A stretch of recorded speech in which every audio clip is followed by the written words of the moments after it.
Assalamualaikum warahmatullahi wabarakatuh. Ya, jika sebelumnya kita sudah membahas terkait interpolasi polinomial beda terbagi Newton, kita akan lanjutkan ke pembahasan yang berikutnya, yaitu interpolasi polinomial Lagrange. Ya, dia masih ada hubungannya dengan Newton. Ya, dari sini mari kita lihat apa perbedaan dan apa hubungannya dengan Newton. Nah, sudah saya kasih keterangan ya. Polinomial interpolasi Lagrange, dia ternyata hanyalah sebuah formulasi ulang dari polinomial Newton yang menghindari perhitungan perbedaan yang terbagi. Ya. Jadi misalkan ini nanti dijabarkan dengan yang Newton, yang tadi kan kalau polinomial Newton yang sebelumnya sempat kita bahas, dia ada kan B0, kemudian ada B1. Nah, di situ kan sudah kita hitung terlebih dahulu, tinggal kita masukkan. Nah, kalau misalkan B0, B1, dan seterusnya ini tidak kita hitung terlebih dahulu atau tidak kita simbolkan, kita jabarkan seperti itu saja, nantinya juga akan sama ketemu hasilnya dengan formula dari polinomial Lagrange. Oke ya. Hanya perbedaannya adalah proses yang terbaginya tidak kita hitung di polinomial Lagrange ini nantinya. Ya, maksudnya bagaimana? Kita lihat saja langsung. Polinomial Lagrange derajat n, dia di sini berbentuk fnx ya. Simbolnya masih sama dengan polinomial yang beda terbagi tadi. Di sini berarti dia adalah sigma I mulai dari 0 sampai N dari siapa? Dari LIX dikali dengan FXI. Nah, LIX dan FXI ini siapa? Nah, kalau FXI jelas. Nilai fungsi ketika X-nya di XI gitu ya. Kemudian yang menjadi pertanyaan adalah LI-nya. LI di bawahnya. LIX dia di sini adalah produk. Nah, kalau ini kan sigma ya. Sigma itu jumlah. Kalau ini yang kayak pi tapi besar ini dia namanya produk atau hasil kali ya nantinya. Dia produk dari J-nya mulai 0 sampai N, tapi J-nya tidak sama dengan I. Karena di sini ada LIX ya. Oke ya, I-nya dipakai di sini. Oke ya. J-nya mulai 0 sampai N, kecuali J-nya sama dengan I, itu tidak kita hitung. Kemudian dia perkalian dari X kurangi XJ per XI min XJ. Nah, LIX inilah yang akan kita sebut sebagai fungsi koefisien Lagrange. Ya. Oke, hanya seperti itu saja. Langsung kita lihat saja prakteknya bagaimana. Nah, dari sini kita bisa punya, oh sama ya datanya ini, supaya kalian nggak bingung. Ada 4 titik data, saya seperti tadi ya, min 1, min 2, 0, min 1, 1,0, 2, min 5. Tentukan polinomial interpolasi Lagrange yang melalui 4 titik tersebut. Kemudian, hitung nilai fungsinya saat X sama dengan 0,5. Oke, dari sini, karena kita punya 4 titik data, maka kita dapat peroleh polinomial interpolasi Lagrange-nya paling besar derajat 3. Oke ya. Kalau kita pakai 4-4-nya. Nah, dari sini berarti Fnx bukan Fn lagi ya, tapi F3x karena derajat 3. Kemudian N di sini kita ganti juga jadi 3. Nah, berarti I-nya berjalan mulai 0 sampai 3. Ketika I-nya 0 berarti L0x dikali Fx0. L0x dikali Fx0. Oke, yang I-nya 0 beres, jalan I-nya sekarang 1, berarti L1 dikali Fx1. Lanjut jalan L2 dikali Fx2. Lanjut L3 dikali fx3. Berhenti, karena hanya sampai 3 sigmanya ya. Oke, sehingga di sini yang perlu kita cari, ini sudah punya fx0, fx1, fx2, fx3 sudah punya dari datanya. Ya. Sekarang berarti yang perlu kita cari adalah fungsi koefisien Lagrange-nya, yaitu L0, L1 sampai dengan L3. Di sini akan saya beri contoh untuk L0-nya. L0 berarti di sini L0x. Dia adalah sebelumnya, berarti tadi kan formula kita ada LIX gitu ya. Oke, I-nya siapa sekarang? I-nya adalah 0, karena L0x. Gitu ya. Sekarang berarti dia adalah produk J mulai dari 0 sampai 3, kecuali J-nya sama dengan 0 gitu ya. Atau J-nya nggak boleh 0, gampangnya seperti itu. Berarti kita akan mulai. J-nya mulai dari 0. Kalau J-nya sama dengan 0, ada syarat. J-nya nggak boleh 0. Ya udah, lewat. Lewat ya. Untuk J-nya yang 0 lewat. Sekarang kita mulai dari J-nya 1. Ketika J-nya 1, berarti di sini formulanya akan jadi X dikurangi X1. Nah, X dikurangi X1 dibagi dengan XI-nya, I-nya adalah 0. Berarti X0 dikurangi X1. Oke, kita peroleh yang pertama ini ya. Nah, kemudian karena produk berarti ini dikali. Dikali dengan yang berikutnya. J-nya yang 1 sudah beres. Ini J sama dengan 1. Sekarang J sama dengan 2. Ketika J sama dengan 2, maka X dikurangi X2 per X0 dikurangi X2. Oke, kita punya yang ini. Kemudian J sama dengan 3. J sama dengan 3, dengan cara serupa kita peroleh yang paling belakang. Terakhir, tinggal kita substitusikan saja nilainya ya. Substitusikan berarti kita akan punya X min X1. Nah, X1-nya berapa?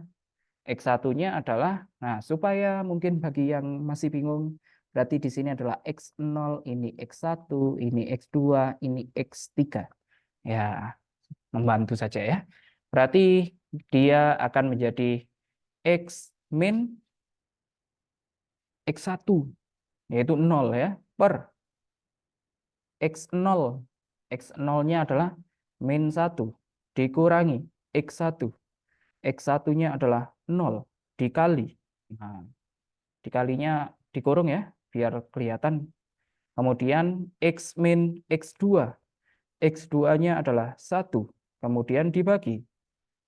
Dibagi X0 kurangi X2, min 1 kurangi 1, dikali X min X3, 2, dibagi dengan X0 min X3, berarti min 1 kurangi 2. Ya, tinggal kita hitung. Ya, bagian atasnya nggak perlu disederhanakan ya. Maksudnya bagaimana? Di sini nggak cukup ya. Nah, nantinya dia akan berbentuk X dikali X min 1 dikali X min 2. Ya udah, biarin gitu aja ya. Yang kalian sederhanakan bawahnya saja. Berarti di sini yang bawah kan dapatnya adalah min 1 dikali min 2 dikali min 3. Ya, yang bawah kan bisa dihitung. Oke, dari situ kita akan memperoleh fungsi koefisien Lagrange untuk I sama dengan 0 atau L0x. Nah, untuk L1x berarti ya tinggal kita hitung seperti itu tadi. Oke. Ya, saya bantu satu lagi deh ya. Untuk L1x. Oke. Berarti untuk L1x di sini kan berarti dia adalah produk J-nya mulai dari 0, di mana J-nya tidak boleh sama dengan 1 karena L1x. Dan di sini berjalan sampai 3. Dari siapa? X min XJ per XI min XJ. Berarti dia ketika kita jabarkan, yang pertama, ketika J-nya dia 0, boleh atau tidak? Boleh, ya. Karena syaratnya kan nggak boleh 1. Kalau 0 boleh. Berarti di sini X min X0 per X1 min X0. Oke, dikali dengan sekarang J-nya 1. Boleh nggak? Tidak boleh, karena di sini ada syaratnya, J-nya tidak boleh 1. Otomatis kita lanjut ke J sama dengan 2. Kalau J-nya sama dengan 2, berarti ini X min X2 per X berapa di sini? X1 ya, X1 min X2. Karena I-nya 1, hati-hati ya. Kemudian ketika J-nya 3, boleh enggak? Boleh, karena enggak ada syaratnya, enggak boleh 3. Oke, berarti X min X3 per X1 min X3, tinggal kalian masukkan nilainya, dapatlah hasilnya, selesai. Dapatlah L1X. Jadi intinya untuk interpolasi Lagrange kita harus mencari L0, L1, L2, L3. Ya, ada X-nya semua ya, karena dia fungsi nantinya. Nah, dari sini kalau sudah barulah dimasukkan ke dalam sini. Oke, boleh kalau itu nyari polinomnya. Tapi ternyata di sini kita tidak hanya diminta mencari polinomnya, tapi kita diminta mencari nilai fungsinya atau hampirannya ya. Oke, oleh karena itu yang kita cari setelah nantinya dapat L0x, L1x, L2x, ya udah biarin setelah itu langsung masukkan nilai fungsinya. Berarti langkah berikutnya setelah dapat L0 sampai dengan L berapa tadi? L3 ya. L3x gini. Berarti langkah berikutnya Anda harus cari L0 0,5. L0 lagi. L1 0,5. L2 0,5 dan terakhir L3 0,5. Salah ketik. Ya. Ini nilainya berapa? Kenapa kok 0,5? Karena kita ingin menghitung nilai fungsi saat X sama dengan 0,5. Ya tinggal X-nya kita ganti 0,5. Ini dapat nilainya berapa, berapa, gitu ya. Barulah nilai ini kita substitusikan ke dalam fungsi ini tadi. Langsung dapat F3 0,5. Berarti dia sama dengan L0 0,5, gitu kan? Dikali fx0, fx0-nya berapa? Min 2, gitu kan? Ditambah L1 0,5 dikali fx1, fx1-nya min 1, dan seterusnya. Sampai dengan L3, gitu ya. L3 0,5. Ya, di sini tidak saya tulis secara lengkap. Silakan Anda lengkapi sebagai latihan untuk contoh 2-nya. Ya. Jadi langkahnya sudah saya beri. Yang pertama kita mulai dari sini, langkah kedua ke sini, langkah ketiga baru ke polinomnya. Oke, itu. Silakan dicoba dan dilengkapi.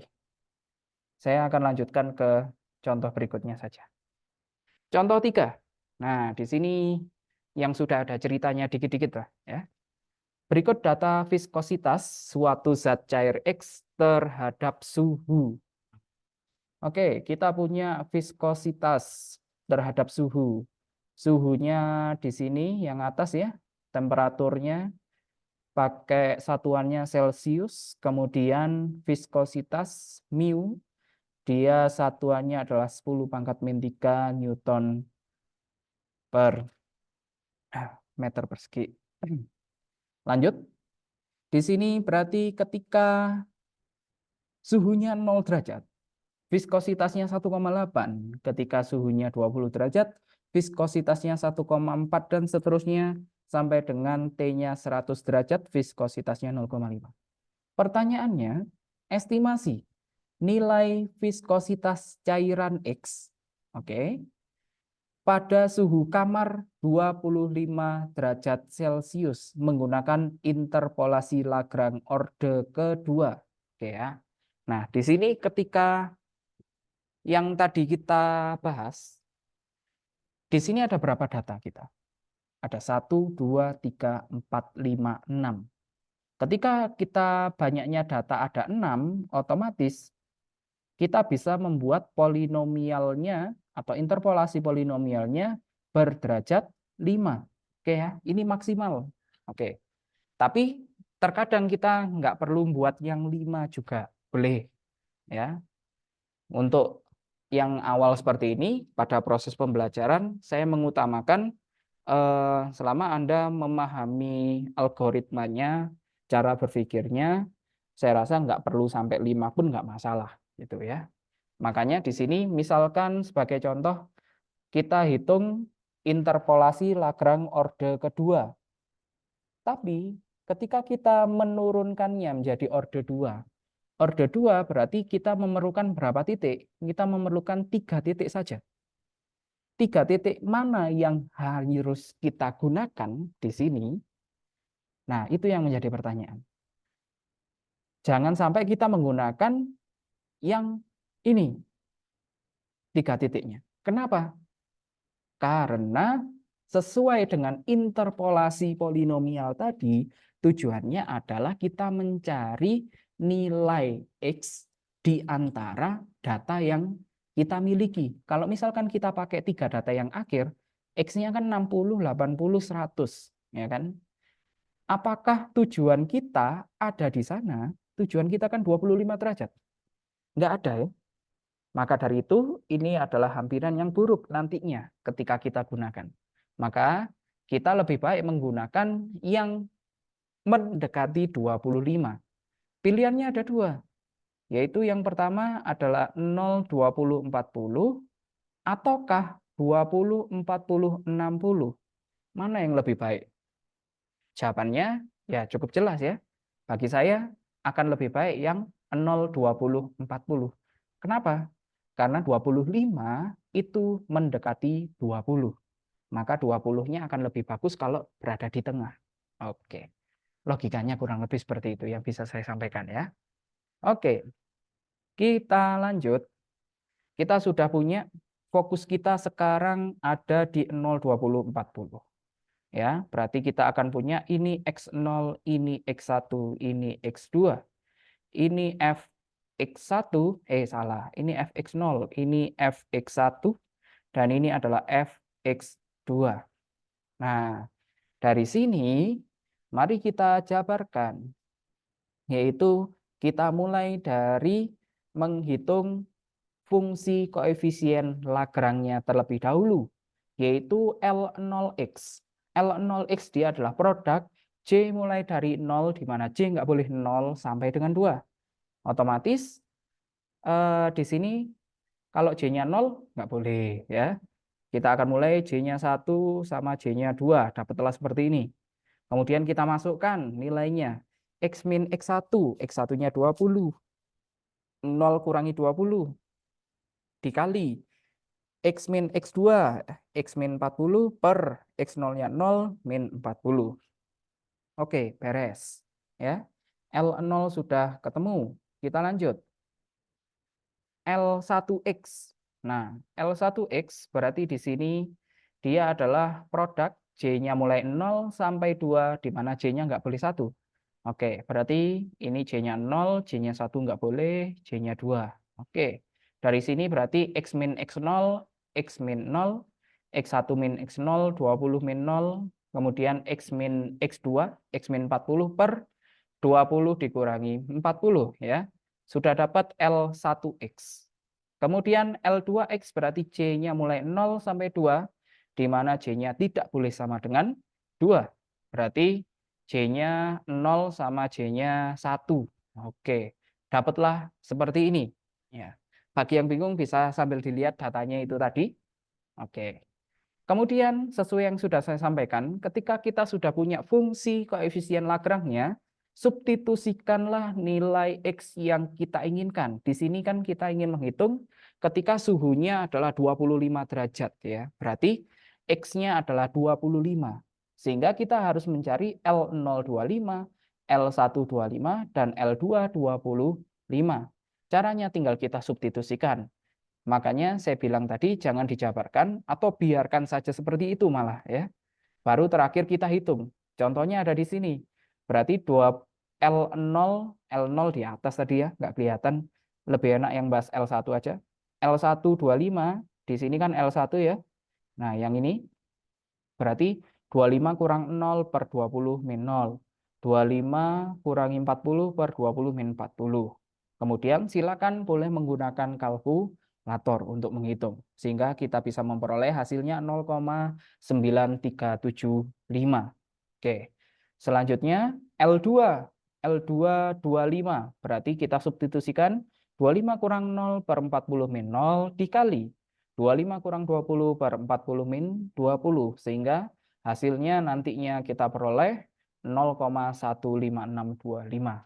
Begitu pula dengan L025. Nanti tolong dicek barangkali saya salah hitung. Ya. Oke. Sehingga kita sudah punya koefisien Lagrange-nya. Kalau tadi adalah fungsi koefisien Lagrange, kalau sudah dimasukkan nilainya, berarti kita sudah punya koefisien Lagrange-nya. Terakhir, kita tinggal masukkan ke fungsinya atau polinomialnya lebih tepatnya ya. Polinomial orde berapa ini tadi? Orde 2 ya. Oke, berarti F2X di sini dia adalah sigma, I-nya mulai 0 sampai 2. L025 kali Fx0, L125 kali Fx1 ditambah L225 kali Fx2. Nah, sudah kita masukkan nilainya. Fx0-nya tadi 1,8, 0,9375 dikali Fx1-nya 1,4, dan yang terakhir bisa dilihat dari tabel, maaf, iya dari tabel sih, datanya di tabel tadi ya. Kemudian silakan dihitung hasilnya 1,33125. Terakhir, jangan lupa diberi kesimpulan supaya lebih bagus. Oleh karena itu, perkiraan nilai viskositas cairan pada suhu kamar atau suhu ruangan 25 derajat Celcius adalah 1,33125. Akan lebih bagus lagi kalau diberi satuannya dari viskositas tadi. Oke. Ya. Di situ untuk contohnya. Nah, ini nanti ada kan orde 2 ya. Berarti kalau orde 3 nanti ya silakan dilanjutkan untuk N-nya sama dengan 3. Nah, ini latihannya. Silakan. Dalam rekayasa sumber daya air, ukuran waduk tergantung dari perkiraan akurat aliran air di sungai yang ditampung. Dan seterusnya ya. Intinya di sini kita punya data, yaitu kita ingin memprediksi aliran air tahunan yang terjadi berdasarkan data curah hujan yang kita miliki. Oke ya, karena data curah hujan lebih mudah didapatkan. Oke. Nah, di sini yang diinginkan adalah prediksi aliran airnya atau debitnya nantinya ketika curah hujannya 120 cm. Dia minta menggunakan interpolasi Lagrange orde 3. Orde 3 berarti kita perlu 4 data. Oh, pas wis ya. Ya, gunakan semuanya ya, 4 data. Oke, silakan dicoba latihannya. Semoga berhasil. Selamat memahami. Jika ada pertanyaan bisa tanyakan ke saya. Oke, itu saja untuk kali ini. Terima kasih. Assalamualaikum warahmatullahi wabarakatuh.